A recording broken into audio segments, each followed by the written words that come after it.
Allez, nettoyer la Seine pour s'y baigner. Oui, c'est une phrase de la maire de Paris, c'est même une promesse qui fait réagir. Elle l'assure, oui, on pourra se baigner dans la Seine pour les JO. Écoutez.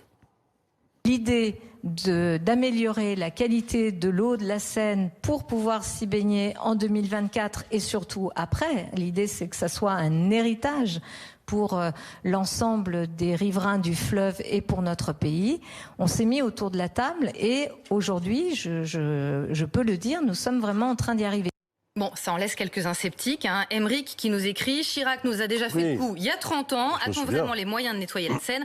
Dans quel état est le fleuve aujourd'hui ?» Pour en parler avec nous, un vrai spécialiste. Bonjour Vincent Rocher, vous êtes directeur innovation au SIAP, c'est le service public de l'assainissement francilien. Alors les franciliens ne connaissent pas forcément, pourtant vous êtes en charge de 4 départements et vous lavez notre eau, vous lavez l'eau de 9 millions d'habitants, vous transportez, vous dépolluez chaque jour les eaux usées, les eaux pluviales, les eaux industrielles aussi de l'agglomération.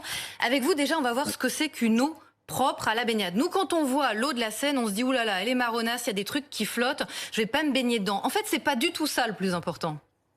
Bon, merci beaucoup pour votre invitation. Pardon ? J'ai un petit retour. Excusez-moi, je vais... On vous entend pas très bien en effet, j'espère qu'on peut régler ça rapidement parce qu'on a très envie de savoir en effet si on va bientôt se baigner dans la Seine. Ça y est, effectivement, vous avez raison, on reparlera de la qualité de la Seine. La qualité de la Seine, finalement, aujourd'hui, comme vous verrez, elle est bonne et plutôt même très bonne. En revanche, il faut savoir que lorsqu'on parle de baignade, ce que l'on va regarder avec, je dirais, attention, ce sont les bactéries fécales. Les bactéries fécales, ce sont des bactéries que nous excrétons, comme tous les animaux, et qui sont utilisées pour voir si une eau est compatible ou non avec la baignade. Alors, ce sont des bactéries qui sont non pathogènes, qui ne sont pas responsables de maladies et qui ont des origines multiples. Donc, pour vous présenter les choses de manière un petit peu schématique, lorsqu'il ne pleut pas, lorsqu'il fait beau, par temps sec, ces bactéries fécales, elles vont provenir des mauvais branchements, c'est-à-dire des mauvais branchements du réseau d'assainissement dans la rivière, des bateaux, ou des établissements flottants qui peuvent rejeter de petits volumes d'eau non traitée dans la rivière. Elles peuvent également provenir par temps sec des rejets des usines, des stations d'épuration qui traitent chaque jour les eaux usées domestiques qui sont générées par l'ensemble des franciliens.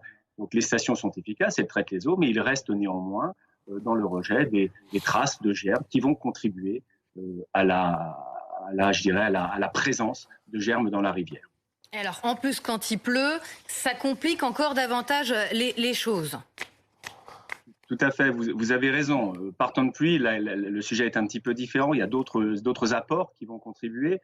D'abord, les apports tout à fait naturels. Il pleut, l'eau tombe sur les surfaces, sur les sols urbains, les sols agricoles. Donc, il y a une sorte de lessivage, de drainage qui va contribuer à apporter des bactéries fécales dans la rivière. Et en ville, dans les zones urbaines, il y a ce qu'on appelle des rejets urbains de temps de pluie. Alors, c'est quoi ces rejets urbains de temps de pluie ? Il faut savoir que dans nos agglomérations, nos collecteurs sont unitaires. Ça veut dire que ces collecteurs vont transporter à la fois les eaux domestiques, celles que nous générons, et à la fois, elles vont, lorsqu'il pleut, récupérer les eaux pluviales. Et vous avez cité quelques chiffres. Chaque jour, on traite à peu près 2 millions de mètres cubes d'eau usée. Mais lorsqu'il pleut, ces volumes peuvent être beaucoup plus importants, notamment dans le cas de gros événements pluvieux. Alors à ce moment-là, l'objectif, ça va être d'évacuer ces eaux, d'optimiser le fonctionnement de nos stations d'épuration. Mais lorsque les débits deviennent trop importants, on va opérer ce qu'on appelle des rejets urbains de temps de pluie. C'est-à-dire qu'une partie des eaux va être partiellement traitée et va être rendue à la rivière. Et ça va contribuer donc à apporter des germes fécaux à la Seine notamment. Alors là, on se dit tous Burke, mais la bonne nouvelle, c'est que depuis Chirac, ça va quand même beaucoup mieux. Expliquez-nous pourquoi, parce qu'on commence à manquer de temps, et pourquoi on a une chance vraiment de se baigner dans la Seine d'ici 2024-2025. Tout à fait. Donc, en 2 mots, finalement, la situation aujourd'hui n'a strictement rien à voir avec ce qu'elle était dans les années 90, quand le président Jacques Chirac évoquait la possibilité de se baigner. Parce qu'on a réduit de manière très importante les rejets urbains de temps de pluie.